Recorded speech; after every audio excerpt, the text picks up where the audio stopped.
আসসালামু আলাইকুম বন্ধুরা, কেমন আছেন? আশা করি সবাই ভালো আছেন। তো ফাইনালি আমরা আই বললাম এই নতুন ব্রিজে। সবাই কমার বেশি আহে আর কি, বহুতে আইছে। হয়তো এনে আবার 2-4 জন বাকি আছে, কিন্তু প্রায় জনেই আইছে।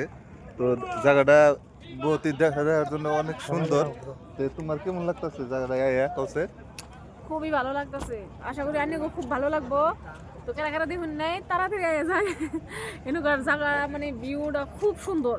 মানে আইলে মনে হয় না যে ঘুরে যায়, কেমন লাগে। আসলে আসলে অনেক সুন্দর। আপনার দেখারেন, আমরা দেখাইতেছি এইদিকে বহুত মানুষ আছে, এই দেখেন বহুত ভিড় হয়। এইদিকে মানুষ আছে, ওই যে দেখেন আঙ্গ পাশে। তে আশা করি আপনারা একবার হইলেও নাইবেন ঘুরবার নিগে। আমরা আইছি, আঙ্গ ভালো লাগতেছে। ভিডিওতে দেখছি আগে, ধরেন গুয়াহাটি থেকে গেলাম যে তাহলে আজকে একটু ঘুরবার নিগে যাই। তে আইনে দেখলাম হাসে ভালো লাগতেছে। মানে এনে আওয়ার পরে মানে এনে ন্যাচারাল যেটা হাওয়াটা আসলে মেলা ভালো লাগে দেখতে বা অনুভব করতে। তা আপনারা আইবেন অবশ্যই। তে ভালো থাকবেন, সুস্থ থাকবেন। ধন্যবাদ।